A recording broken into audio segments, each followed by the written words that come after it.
آقا از نظری من این 5 تا خانوم از گردن نگیرترین سلبریتی های ایرانی هستن که کارهای زیبایی که کردن و کتمان میکنن. سلام علیکم. آباجی دون امروز اومده ذره بینشو بذاره روی این خوشگلای جذاب که هیچ رقمه گردن نمیگیرن کاری زیبایی کردن. خیلی هم سفت و سختن. اما باید بگم که ذهی خیالی باطل که آباجی اینجا کمین کرده تا دستشون رو کنه. از پنجمی شروع میکنم که اولی به نظری من از همه گردن نگیرتره، پس تا آخری ویدیو با من باش. سحر خانم خواننده پاپه که همه ایدون میشناسینش. سالی 64 تهران به دنیا اومده. 19 سالش بوده که با مادر و خواهرش مهاجرت میکنن دبی. شما را نمیدونم ولی من تازه دانشجو شده بودم که سحر با آهنگی تو نباشی معروف شد و کلی من با این آهنگ خاطره دارم. اما کارهای زیبایی که سحر خانم مفصل و با قدرت انکارشون کرده، ولی من میگم انجام داده. شما بگو چشم. شما همینطور با چشم غیر مسلم که یه نگاه به این عکس‌ها بندازی متوجه میشی که این سحری که الان میبینی اون سحر نیست. اولین و تابلوترین تغییرش هم دماغی قوزدارش بوده که تبدیل شده به یه دماغ عروسکی و شیک. دومیش هم پفی دوری چشمشه که تو عکسای قدیمیش کاملا واضحه ولی الان بلفارو کرده، انصافا هم خیلی خوب شده. بعدیش ابروهاشه که خب تو عکسای قدیمی میبینین سحر کلا ابرو نداشته، ابروهاشو نقاشی میکرده ولی الان مشخصه که کاش شده، خیلی هم بهش اومده. لباشم که دیگه من حرفی ندارم، خودتون دارین میبینین دیگه. خلاصه که سحر درسته تعدادی تغییراتش کم بوده ولی حالا همچین نچرال هم نیست. بالاخره یه کارایی کردی سحر خانم، قبول کن. این هم یه عکس قدیمی از خودش و دوست پسرش که دیگه هیچ حرفی توش باقی نمونه. بریم سراغ نفری چهارمیش این خانومی زیباست که همدون حتما میشناسینشون. خانم محلقا جابری که اتفاقا هم شهری هم هستن و متولد اصفهانه. تو 17 سالگی همراه خانواده‌اش مهاجرت کرده آمریکا و دیگه وقتی رفت بلادی کفر به صورتی جدی واردی صنعتی مود شد. این لابلا سابسکرایب رو بزن که آباجی یه وقت قم نکنی. خلاصه که با برندهای خیلی مختلف و خفنی مثل برندی پدرام پاشا که مالی لباس عروس همکاری داشته، انصافاً هم مایه سربلندی اسپانیا و ایرانیاست. همونطور که احتمالاً به چشی شما اومده خیلی به آشواریا رای شبیه. به خاطر همینم بین هندی‌ها خیلی محبوبه. این محلقا خانومی ما هر جا رفته و هر جا نشسته و وقتی زاده گفته این زیبایی من ژنتیکیه و من هیچ کاری زیبایی انجام ندادم. اما آباجی اینجاست که بدون بگه کدوماش ژنتیکی نیست. در مورد بینی مبارکشون که باید بگم ایشون جراحی نکردن، رسما شفا گرفتن. انصافاً هم باید دستی دکترشو بوسید، خیلی قشنگ کار کرده.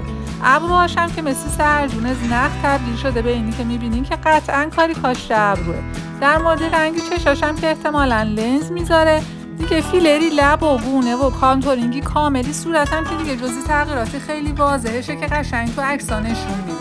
ولی من اگه این محلقا خانوما میدیدم بهش میگفتم آجی این همه اسکناس خرج این ریخت و قیافت کردی، سرت قشنگ بگیر بالا. بگو همه گفتن نه ولی من کردم، والا پول داره، چرا این کار میکنی؟ اما نفری سوم خانومی شیما کاتوزیان که قطعا توی اینستا با پندای آموزندش در حین ماتیکو سرخاب کردن دیدینش. شیما خانم متولدی تهرانه و اینطور که میگن از کار تو فست فود تا معلم زبانی و آخرم مهمونداری هواپیما همه کاری بنده خدا انجام داده. اولم رفته بوده ترکیه، بعد که اونجا جاگیر پاگیر میشه مهاجرت میکنه میره آمریکا.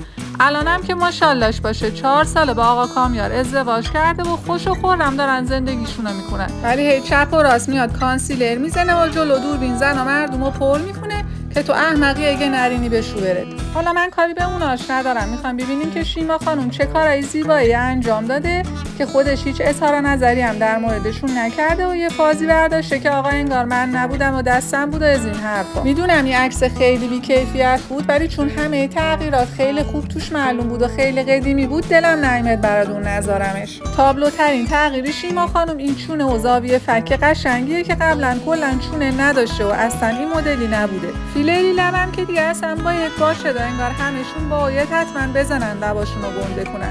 دیگه خلاصه یه چند سی ژلم زیر چشم و گونه‌هاشو پر کرده. تغییری بعدی که به عنوان یه داروساز خیلی به چشمی منونه کیفیتی پوستشه که ماشاءالله هزار ماشاءاللهش باشه. معلومه حسابی به پوستش رسیده. خلاصه شیما خانم استاقی بارزی اون مسئله‌ایه که میگه شما زشت نیستی، شما فقط پول نداری. البته در مورد شیما خانم اینم بگم بنده خدا یه ویدیو از مطبی دکتر سایمون همون دکتری خاندانی کارداشیانا گذاشته بود ولی خب با جزئیات نگفته بود که چی کارا کرده که خب اونم آباجی تحتوشا براتون در آورد. و اما بریم سراغ نفری دوم، خانومی ریحانه پارسا که قطعا معرفی حضورتون هستن، اصلا نیازی به معرفی ندارن و به نسبت سنی کمشون یدی طولایی تو حاشیه سازی دارن. ریحانه خانوم متولدی تهران و اولین بار با نقشی لیلایی سریال پدر معروف شد. اگه یادتون باشه سالی 98 وسطا کرونا یه ازدواج خیلی کوتاه مدتی با مهدی کوشکی داشت که خب بیشتر از یه سال هم نشد و جدا شدن. الانم که احتمالاً میدونین ساکنی ترکیه، کاری مدلینگ انجام میده.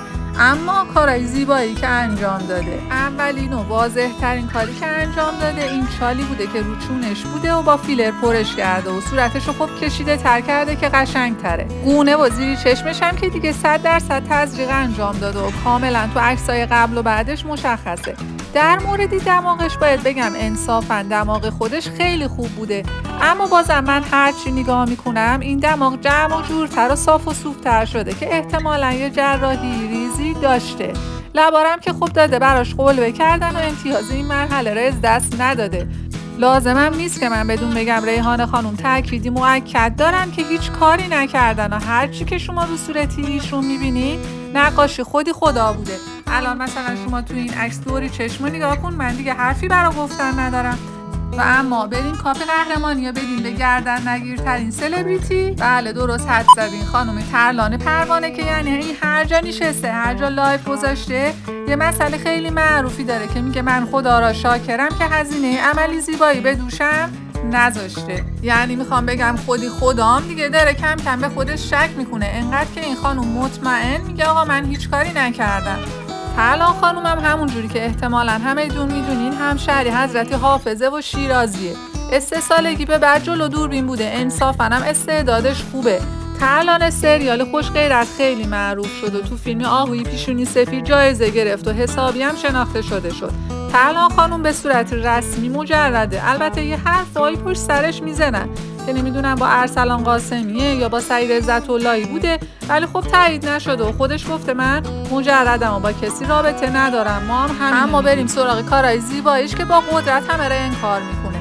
اولیش که دیگه 100 متری هم مشخصه جراحی بینیش بوده که خب دیگه ترلان دیده اینه نمیتونه انکار کنه، گفته این چون آسیب دیده بود ما فقط بردیم دماغمون رو جا انداختیم. لا اله الا الله. تغییر بعدی فرمی چش و ابروشه. بله درسته، منم قبول دارم چش و ابروش کلا کشیده بوده ولی نه دیگه انقدر.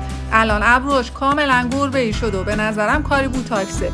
بعدم که دیگه یه چند سیسی ژل این حرفا رو نداره که صورتشو برتر کرده، به خصوص لباش که کاملا قیتونی بوده و الان قشنگ قلوه‌ای شده. به عنوان حسن ختامم این عکسو گذاشتم، خودتون با عکس قبلی مقایسه کنین، من دیگه هیچی نمیگم. سرتو درد نیارم، روی صحبتم با شما دوست عزیزیه که رفتی با ژل و بوتاکس کلده کردی اندازه یه متکا. یه نگاه به این 5 تا عزیز بنداز و درس عبرت بگیر، هر چیزی اندازه داره. پس فردا اینا از مد میفته، اون وقت میخوای چیکار کنی؟ بری کله عوض کنی؟ اون دکمه سابسکرایب لامصبم بزن و بیا تو کامنت ها معاشرت کنین. آباجی خیلی میخواد دو.